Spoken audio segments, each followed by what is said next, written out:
Amigos e amigas, canal do Xavier, eu sou o Xavier. Gente, estava vendo aqui uma entrevista do pastor Silas Malafaia, no Reino Unido, lá na Inglaterra, em Londres,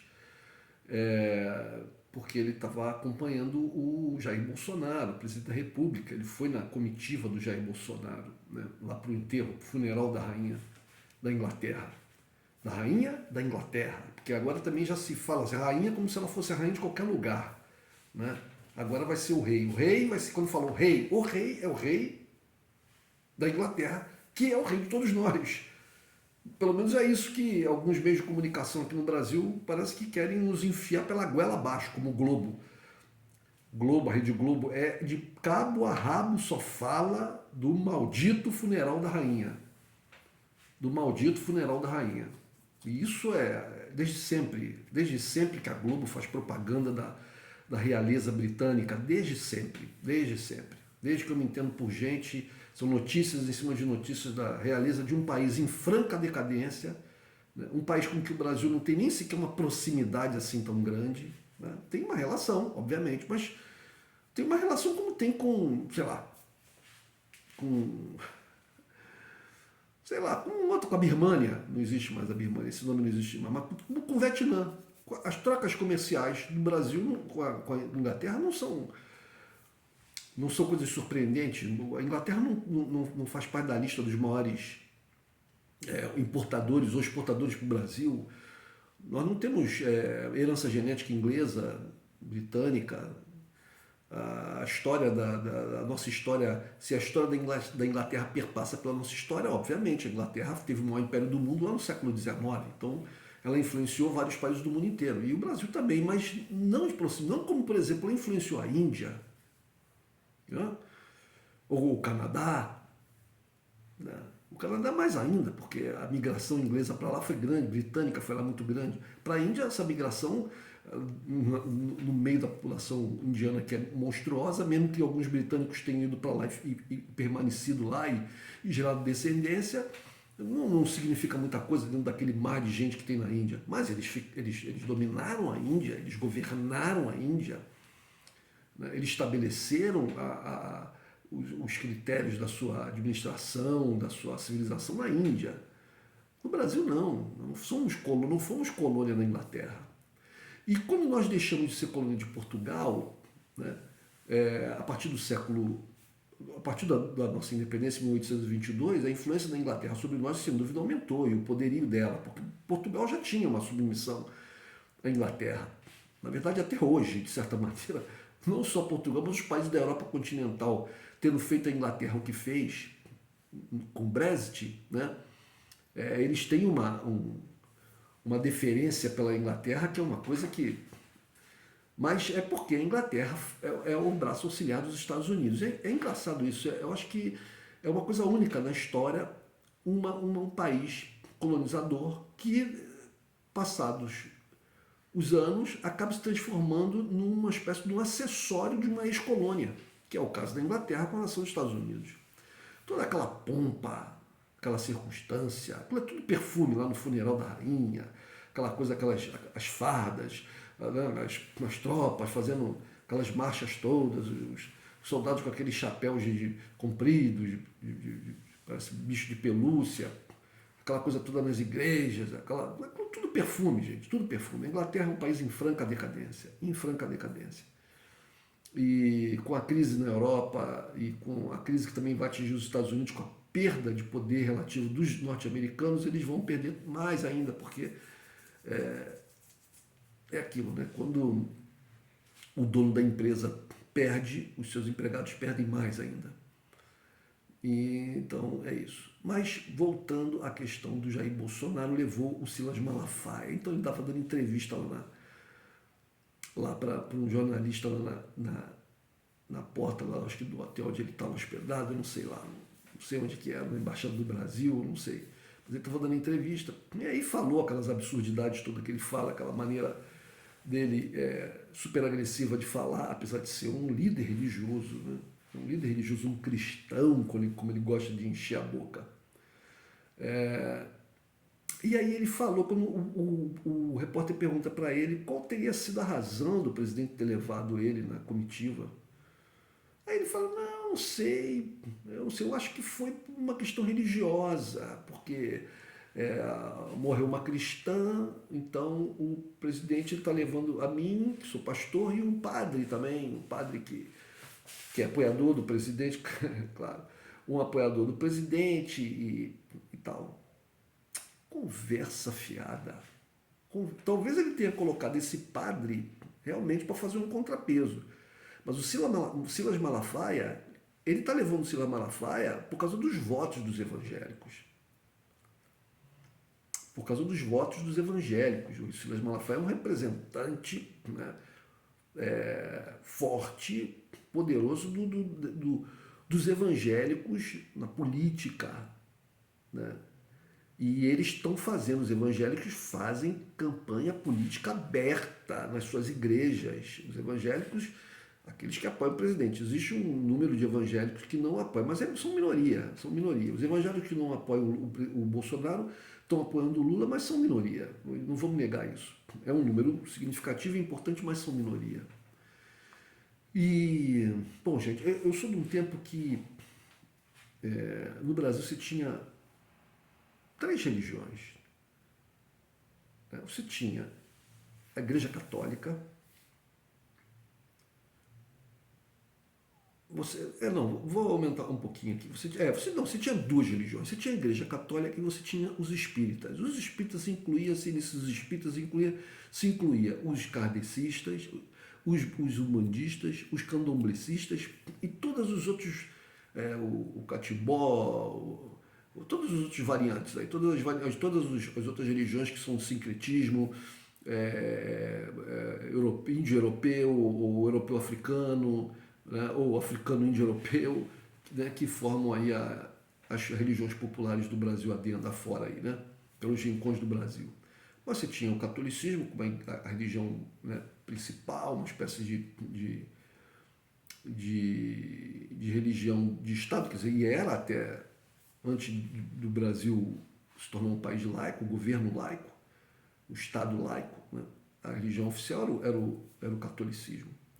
Mas quando eu era garoto, criança, você tinha isso. Você tinha a Igreja Católica e você tinha os espíritas. Né? E aí, incluindo todo mundo. Mas é claro que tinha essa diferença entre os espíritas kardecistas com aqueles de matriz africana ou indígena.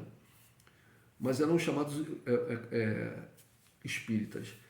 E você tinha um grupo muito minoritário que a gente chamava dos crentes. E aí se incluía todas as religiões protestantes. Nesta época, os neopentecostais não existiam aqui no Brasil. Não existiam. Eles começam a chegar aqui, e começam a se desenvolver. Né? Eu me lembro de criança, na televisão, já começar a passar os cultos dos chamados pastores eletrônicos norte-americanos. Eram chamados de pastores eletrônicos porque eles faziam culto pela televisão, isso aqui era uma novidade. Então, por exemplo, um famoso Billy Graham, que morreu aí não tem muitos anos, foi um dos primeiros assim que eu me lembre, começou a passar aqui nas televisões brasileiras. E rapidamente começaram a surgir a fabricação nacional. Né? Então, igrejas como a Igreja Universal, a Igreja, sei lá, Cristo Vive, Renascer em Cristo, todas essas igrejas, a Universal começa a aparecer lá no final dos anos 70, início dos anos 80, e tem também os seus. Ela começa a se reproduzir. Né? Os dissidentes dessa igreja começam a formar outras igrejas. Também existem outras iniciativas independentes da Universal. E passados aí 40 anos, a gente tem uma parcela imensa da população brasileira, uma parcela considerável da população brasileira, muito grande, que é adepta desses cultos neopentecostais. Bom, da onde saíram esses fiéis das igrejas neopentecostais? Ora, saíram do espiritismo em geral, mas em grande medida saíram do catolicismo. O catolicismo foi o grande perdedor. O catolicismo teve os seus fiéis, uma grande parcela dos seus fiéis uma parcela roubada pelas igrejas neopentecostais. E isso, gente, isso é um plano. Eles tinham um plano. Inclusive isso está descrito em literatura deles próprios, né? Em livro dos próprios pastores. Eles escreveram isso, né? Que eles tinham que, vou botar aqui entre aspas, roubar fiéis das outras religiões, e conseguiram isso muito bem da Igreja Católica. Tanto que hoje o Brasil é um país que já não é unicamente católico, como eu falei, que era no passado, né? As pessoas cristãs no Brasil, na sua imensa, quase totalidade, eram católicos. Uma parcela pequena eram de outras religiões, que eram os protestantes, que a gente chamava de crentes, né? Os antigos presbiterianos, batistas, etc. Testemunhas de Jeová que já existiam antes, né? Inclusive, alguns, como o Testemunho de Jeová, é uma coisa mais. Eu não sei bem a história dos Testemunhos de Jeová. Aqui também havia mormons e tal, que já são desenvolvimentos lá nos Estados Unidos, né? Religiões que se desenvolveram mais nos Estados Unidos, mas de qualquer maneira, era uma minoria e eram chamados de crentes. Até que há essa explosão dos chamados neopentecostais, os evangélicos. E aí são essas igrejas que eu acabei de citar: Universal do Reino de Deus, Cristo Vive e outras. Pois bem, eles roubaram dos católicos. E quando eles chegaram a um determinado patamar de quantidade de crentes, de fiéis, eles partiram para a segunda parte do plano, que era a política. A política. E conseguiram. Os neopentecostais são, das religiões no Brasil, os neopentecostais são aqueles que têm a maior representatividade, quase totalidade da representatividade nas câmaras federal, nas câmaras estaduais, nas câmaras municipais. Em qualquer lugar você tem lá um grupo.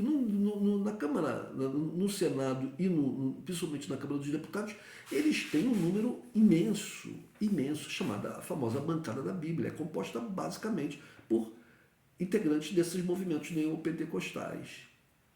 Então, os católicos, hoje em dia, você tem católicos, você veja, por exemplo, o presidente da República, Jair Bolsonaro, que é de família católica e era católico. Hoje em dia, ele é casado com uma evangélica e ele já vive em culto, já foi batizado em culto evangélico, vive em igreja, vive cercado de pastores.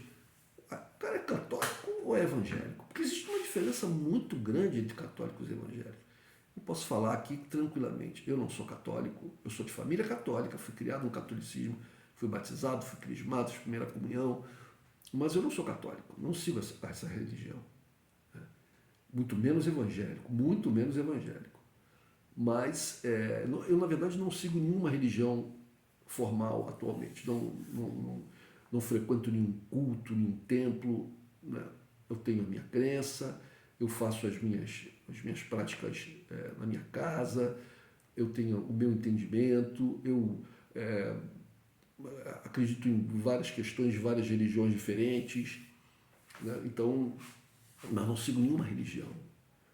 Eu já frequentei algumas e tal, mas não sigo nenhuma. Então, posso falar tranquilamente. Os católicos hoje em dia que acham que se aliando a evangélicos para defender determinadas pautas em comum, como, por exemplo, a proibição do aborto, a proibição do casamento de pessoas do mesmo sexo ou da união estável, seja lá o que for, qualquer coisa nesse sentido, essa chamada pauta conservadora, né? Pensam que se aliando aos evangélicos estão defendendo as suas causas. Gente, isso é um plano dessas igrejas. É um plano. Eles têm toda uma planificação das suas ações para chegar, para conquistar o poder total no país. Eles tentaram agora uma cartada forte com o Bolsonaro, porque conseguiram com o Bolsonaro um espaço que eles não tinham, nunca tiveram. Conseguiram com o Bolsonaro um espaço que eles nunca tiveram. Se o Bolsonaro consegue se reeleger no segundo mandato, os tentáculos desses grupos vão se entranhar mais ainda no Estado e na nação brasileira. E quanto mais poder eles tiverem, menos eles vão precisar de apoio de católico. Eu já vi grupos até de espíritas kardecistas que se tornaram extremamente conservadores e que dão apoio. Tem uma cidadã aí que tem um canal no YouTube, Meire não sei do que fala muito em espiritualidade, só fala em espiritualidade. Essa cidadã, eu vi um canal dela uma primeira vez, um outro, então, até que eu vi ela dando apoio na época, ela e um outro cara lá que era um amigo dela, sei lá o quê, que tinha um centro espírita aqui no Rio de Janeiro, na Barra da Tijuca, eles dando apoio, falando bem do Crivella, e chegaram a trabalhar no governo do Crivella. Ela falou isso no canal dela, que ela ia trabalhar no governo do Crivella, ela e o dirigente lá do centro espírita que ela frequentava, e defendendo que ele era gente boa e tal. Depois o Crivella foi preso e hoje em dia responde a processo, usa a tornozeleira, não sei se está com a tornozeleira até hoje, mas responde um processo. Foi aí afastado da vida política. Não sei se, eu não me lembro, sinceramente eu não me lembro se o processo que ele, ou processo ou os processos que ele responde já transitaram em julgado, se ele já foi condenado definitivamente, mas de qualquer maneira, ele ficou com tornozeleira, foi preso e tal, e contra ele pesavam muitas coisas, né? Muitas coisas.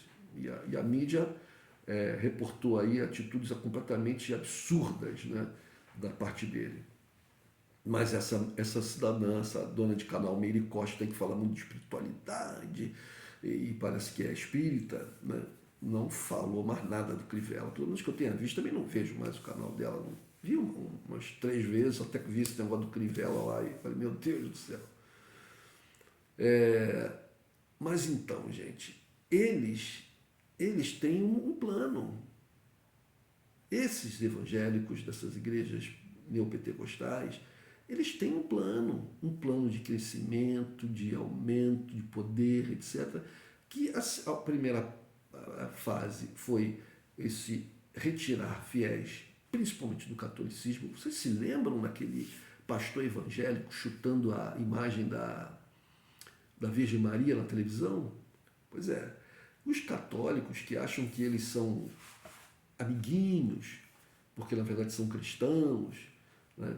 E porque são contra os católicos conservadores, esses católicos, né, extremamente conservadores, acham que eles são amiguinhos, que eles são aliados, estão muito enganados. Porque se no segundo mandato de Bolsonaro, ou de qualquer presidente que eles consigam, se eles elegerem um presidente evangélico, o máximo que eles conseguiram até agora foi um presidente católico que bandeou para o lado deles, porque na verdade não tem fé de nada, não é cristão absolutamente nada, porque uma figura que diz que seja Jesus Cristo, na época dele não comprou arma porque não tinha para vender, é porque é uma pessoa completamente, né, completamente sem entendimento do que é o cristianismo. Eu não sou cristão, mas eu entendo muito bem isso.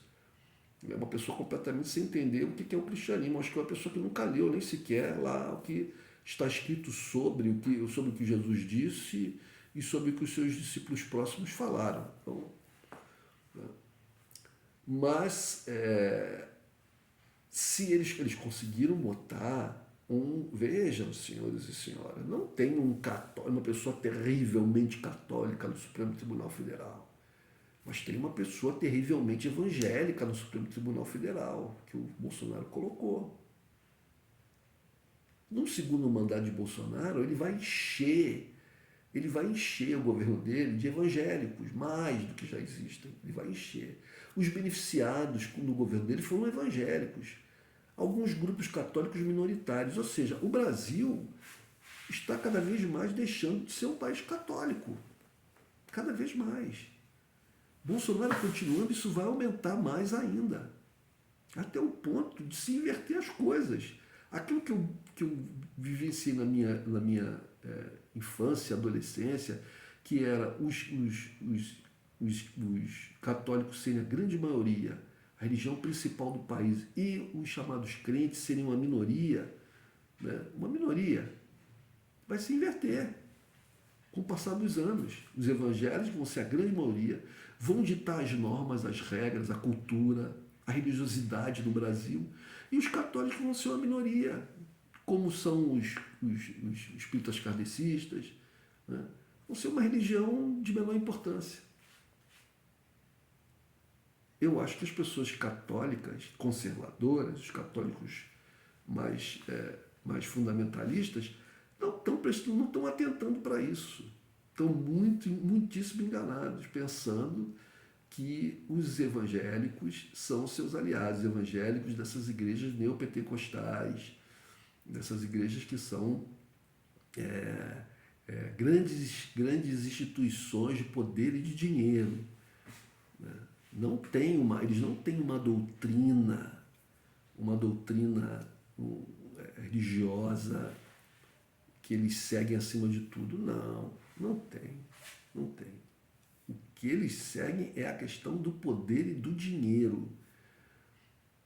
Do poder e do dinheiro. Vejam aquele pastor Everaldo, que inclusive, se não me engano, foi quem batizou o Bolsonaro lá no Rio Jordão. Ele foi ele foi candidato à presidência da República na eleição passada, e ele falava, a plataforma de governo que ele pregava era que ele ia chegar lá e ele ia privatizar tudo, privatizar tudo. Por que isso? Por que essa ideologia do privatizar tudo? Porque esses esquemas de privatização sem critério é que dão dinheiro para quem, né, para negociatas, para esquemões imensos, fantásticos. Entendeu? As pessoas enriquecem muito, grupos, né? Enriquecem muito, muito quando pegam essas empresas estatais que foram criadas com nossos impostos, com o sacrifício do povo brasileiro, para servir a sociedade. Aí essa ideologia de privatização coloca à venda, o grupo que consegue comprar, ou os grupos que compram, pegam aquela coisa já construída, já pronta, não tem que investir nada, pagam um valor ali muito abaixo do valor de mercado e depois é só lucro de milhões e milhões e milhões. Então esse pastor Everaldo foi preso, inclusive, eu acho que ele e o filho, ou os filhos, pelo menos um filho, num esquema de corrupção aí, muito grande. Pastor Everaldo, apoiador de Bolsonaro. Eles só pensam nisso, no poder, no dinheiro e no poder. Católicos. Você que é católico, que é conservador, que acredita que casamento gay, aborto, são coisas que não devem estar na lei. Você que pensa dessa maneira, e você pensa, eu vou votar no Bolsonaro porque o Bolsonaro defende isso, você está dando um tiro no pé. Você pode até conseguir fazer com que o aborto e o casamento gay não vá para frente. Mas uma coisa também que vai para trás vai ser a tua religião, o catolicismo. Porque os evangélicos vão papar tudo. É isso aí. Um abraço, gente.